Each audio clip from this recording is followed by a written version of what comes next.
Salve, leques de boa! Você provavelmente já conhece o jogo Five Nights at Freddy's, mas será que você sabe a história por trás do jogo? Mais que isso, será que você sabia que esse jogo pode ter sido baseado em fatos reais? O vídeo de hoje trata de uma teoria sobre a história de Five Nights at Freddy's, uma teoria elaborada pelo canal The Game Theorists, um canal americano que trata de teorias sobre jogos de videogame. Todos os créditos acerca da teoria deste vídeo são do canal The Game Theorists. Vamos à teoria. Five Nights at Freddy's é um jogo que coloca o jogador na pele de um segurança de uma pizzaria com bonecos eletrônicos temáticos que tocam e cantam para o entretenimento do seu público. Existem 4 robôs que são a atração principal do local. São eles Freddy, Chica, Bonnie e Foxy. Por questões de manutenção dos robôs, os donos do estabelecimento deixam eles vagando pela pizzaria durante a noite. E o segurança do estabelecimento que vigia as câmeras de segurança deve tomar cuidado para que esses mesmos robôs não entrem na sua sala e o matem. A história real do jogo é contada através de recortes de jornais nas paredes que tratam de acontecimentos do mundo de Five Nights at Freddy's. E partes da história também são contadas através de gravações que o jogador ouve que foram deixadas pelo segurança do estabelecimento antes dele, que morreu pouco depois de fazer essas gravações.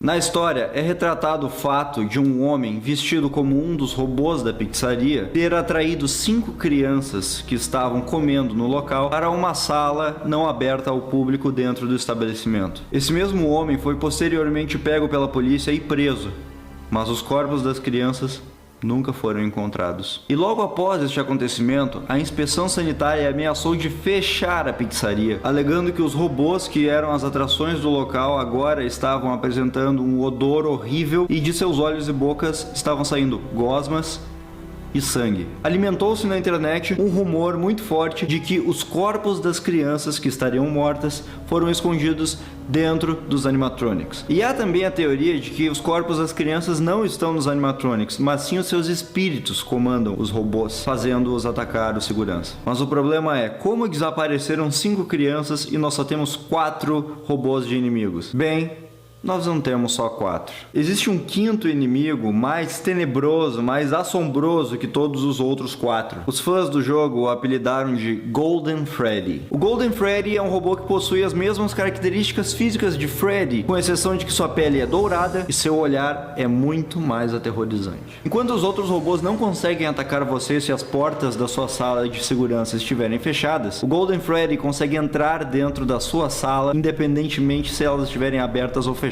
Ele simplesmente se teletransporta para dentro da sua sala. Ele tem a habilidade de causar alucinações no jogador, seu rosto é estampado em cartazes por toda a parte, e a sua forma de atacar o jogador é diferente de todos os outros robôs. Enquanto todos os outros robôs causam game over no jogo quando matam o jogador, quando Golden Freddy ataca o jogador, não existe tela de game over.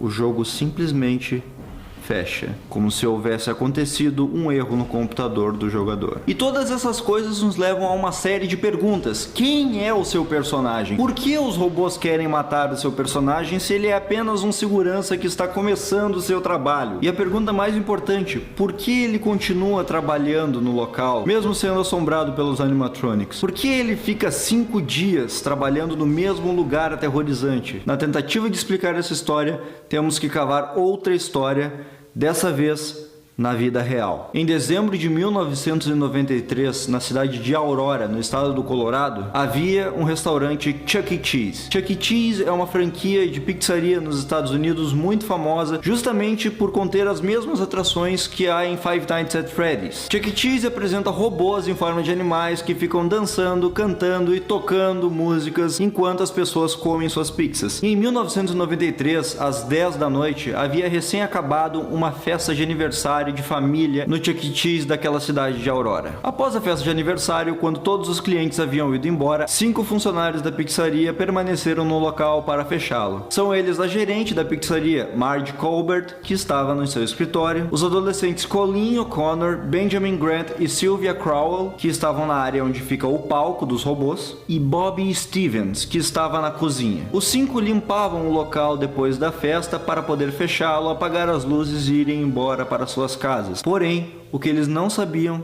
é que havia uma 6ª pessoa escondida dentro da pizzaria. Nathan Dunlap. 5 meses antes, Nathan havia sido demitido por conta de uma discussão com sua gerente acerca de horas trabalhadas. Nathan, que na época tinha 19 anos, havia se escondido em um dos banheiros e permaneceu lá quieto até que o estabelecimento fosse fechado. E exatamente às 10 horas e 5 minutos, Nathan sai do banheiro, pronto para matar todos que estão na pizzaria. A primeira pessoa que ele atira é Sylvia, depois ele atira em Benjamin e ainda na área do palco ele atira em Colleen. Ele então vai para a cozinha, onde ele encontra Bobby Stevens e atira direto em sua mandíbula, fazendo-o cair no chão instantaneamente. E por fim ele prossegue até o escritório de Marge, onde dispara 2 vezes contra ela e foge do local. Mas a polícia, através de câmeras de segurança, descobriu tudo e poucas horas depois se dirigiram até a casa de Nathan e prenderam-no. O julgamento de Nathan foi sendo arrastado até que em 1996 foi decretada a sua pena de morte. Contudo, o julgamento prosseguiu e a pena de morte foi sendo arrastada até os dias de hoje. Até hoje, Nathan permanece vivo esperando a sua sentença. E isso provocou uma reflexão nas pessoas dos Estados Unidos, que se perguntavam se ele conseguia dormir de noite pensando que a sua sentença de morte estava próxima. Essa, meus amigos, é uma história real, aconteceu de verdade em 1993. E quando nós pegamos a história de Five Nights at Freddy's e a comparamos com essa história real que aconteceu, nota-se uma série de semelhança entre as duas histórias. A primeira delas e mais lógica é o fato de estar claro que a Freddy Fazbear Pizzeria, onde acontece o jogo Five Nights at Freddy's, é uma clara alusão à franquia Chuck E. Cheese. Isso pode ser comprovado tanto pelos robôs que são a atração do local, quanto pelo fato de servirem pizza e também pelos seus nomes, que são parecidos de certa forma. Quanto ao ano em que acontece Five Nights at Freddy's, não fica explícito o ano exato em que o jogo acontece, mas nós podemos obter algumas dicas disso ao longo do jogo. A primeira delas é o fato de a franquia Chuck E. Cheese, a da vida real, ter tido seu ápice nos anos 80, em que era tudo uma novidade e que seus jogos arcade estavam em alta. Com a chegada dos videogames de casa, os arcades entraram em declínio e o Chuck E. Cheese entrou em declínio também. A pizzaria Freddy Fazbear do jogo Five Nights at Freddy's está passando por momentos de dificuldade em que o seu público está ficando cada vez menor e que ela está quase fechando. Então, com essa informação é seguro estipular uma data em torno de final dos anos 80 e início dos anos 90. Mas a melhor prova de todas é o cheque que você recebe ao completar as 5 noites. No final do jogo, o jogador é presenteado com um cheque de $120. 120 dólares dividido pelas 5 noites dá um total de $4 por hora, que é um valor que hoje em dia estaria abaixo do salário mínimo nacional estipulado nos Estados Unidos. Mas vamos considerar outros anos. Em 1990, o salário mínimo nos Estados Unidos era de $3,80. Em 1991, o salário mínimo aumentou para $4,25. E em 95 estava estipulado em $5 por hora. Por essa lógica, poderíamos dizer que o jogo se passa em 1990, mas temos que incluir nesse valor as taxas, os impostos que os americanos pagam. Portanto, pode-se dizer que nesse escopo do salário mínimo, o jogo Five Nights at Freddy's se passa entre 1991 e 1995. E um detalhe: o assassinato ocorrido na Chuck E. Cheese mencionado anteriormente aconteceu em 1993. Mas as coincidências entre as duas histórias não param por aí. Há 5 vítimas crianças no jogo, e no assassinato que aconteceu em 1993 também haviam 5 vítimas. E embora o jogo não deixe claro se as 5 crianças realmente morreram ou estão apenas desaparecidas, a ligação delas com os animatronics fica cada vez mais clara conforme eles vão agindo no jogo. Bonnie e Chica, por exemplo, emitem sons de pessoas sofrendo, lutando para permanecerem vivas. E quando alguns animatronics se movem, é possível ouvir uma risada que remete à risada de uma criança, às vezes em seu tom normal e às vezes desacelerada. Isso trata do destino das crianças do jogo com relação aos animatronics, mas o que eles teriam a ver com as pessoas que foram mortas em 1993? E outra pergunta: se existem 5 vítimas, por que uma delas é especial? Em outras palavras, por que existe o Golden Freddy? E é justamente a partir da explicação do Golden Freddy que começa a ser estabelecida a ligação entre as crianças do jogo e as vítimas de 93. O Golden Freddy é um inimigo que aparece quando o jogador menos espera, e isso é uma característica que lembra muito uma das vítimas daquele incidente. Durante o ataque de Nathan Dunlap, todas as suas vítimas foram mortas a tiros, com exceção de uma, Bobby Stevens. Bobby levou um tiro em sua mandíbula e miraculosamente não morreu. Com o impacto do disparo, ele acabou caindo no chão e se fingiu de morto até que Nathan saísse do local, para que ele não voltasse e tentasse matá-lo de vez. A polícia o encontrou e prestou socorros, e ele foi peça-chave no julgamento de Nathan, para que ele pegasse a pena de morte e para que a verdade sobre o ocorrido fosse contada em julgamento. Bobby apareceu quando Nathan menos esperava, assim como Golden Freddy faz com o jogador. Além do mais, quem já jogou sabe que uma das câmeras do jogo não pode ser vista pelo jogador. Ela não tem imagem, ela está totalmente escura e apenas o áudio pode ser ouvido de dentro dela. Por esse motivo, muitos jogadores acreditam que o Golden Freddy está escondido lá dentro e que é de lá que ele sai para atormentar o jogador. Esse local dessa câmera não é nada mais, nada menos que a cozinha, que também é o mesmo local onde Bob Stevens estava quando tomou o tiro de Nathan. Os outros animatronics também possuem uma certa semelhança com as outras vítimas nesse mesmo quesito. Bonnie, por exemplo, se esconde em algo que parece uma despensa, que é denunciado por uma vassoura e outros artefatos que se encontram no local. No momento em que Benjamin foi morto, ele estava passando aspirador de pó no chão. Já o robô Foxy permanece o tempo todo escondido atrás das cortinas, o que lembra bastante o caso de Marge, que estava escondida em seu escritório durante o ataque. A robô Chica passa na frente do banheiro para atacar o jogador. Curiosamente, Sylvia, no momento do ataque, estava próxima ao banheiro. Já a relação de Fred e Colleen não é tão explícita quanto as outras, mas é curioso o fato de Fred, que é um robô presumidamente masculino, usar como esconderijo o banheiro feminino. Talvez isso seja para remeter o fato de Colleen ser uma menina. Mas talvez Fred não referencie a Colleen e sim a Nathan, pois Fred estava escondido no banheiro da mesma forma que Nathan havia se escondido no banheiro em 93. Aliás, a semelhança entre Fred e Nathan não para por aí. Quando Fred está escondido na cozinha e também quando a energia da pizzaria acaba e ele está prestes a matar o jogador ouve um jingle, uma musiquinha que Fred toca antes de matar sua vítima. E nesse momento, o jogador tem chances de ficar mais tempo vivo contra o robô se ele não fizer nada enquanto a música está sendo tocada, deixar o jogo completamente parado, em outras palavras, se fingir de morto.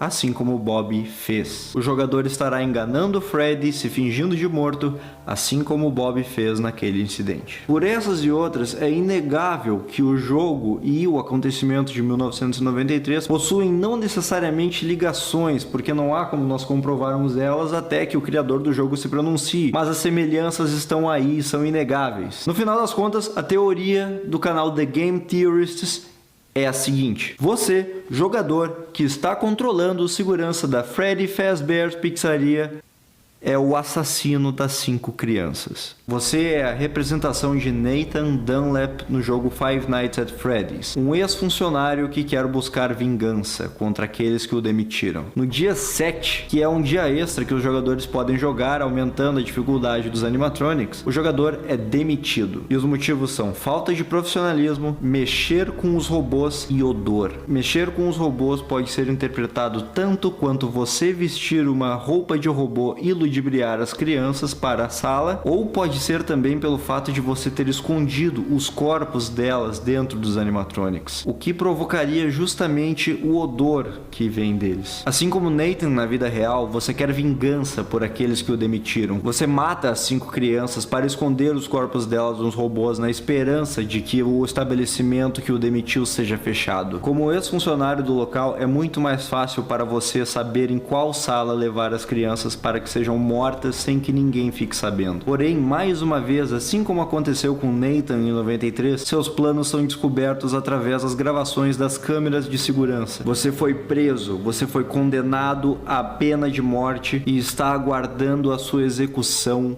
na prisão. E quanto ao seu trabalho na pizzaria, cada noite que você passa lá dentro não passa de um pesadelo. E é por isso que você volta naquela mesma pizzaria dia após dia, porque você está preso em um pesadelo. Um pesadelo interminável, por sinal, pois assim que você completa todas as noites, lá está a mensagem: vejo você de novo semana que vem. Todas as noites você tem o mesmo pesadelo, você está na mesma pizzaria, você está lá com um sentimento de culpa, sendo assombrado pelas lembranças do que aconteceu, atormentado por alucinações e mensagens que aparecem na tela dizendo it's me, sou eu, Isso porque é você, o assassino, é você. Você matou aquelas crianças. E agora aquelas mesmas crianças perseguem você nos seus pesadelos. E é por isso que o seu trabalho é da meia-noite até às 6 da manhã. Porque você está em um pesadelo. Você está dormindo durante a noite. Essa é a teoria macabra por trás de Five Nights at Freddy's. Mas ei, como diz o canal The Game Theorists, that is just a theory. Reforçando, a teoria e todos os créditos dela são do canal The Game Theorist. Eu fiz aqui nesse vídeo uma tradução resumida dela para o português.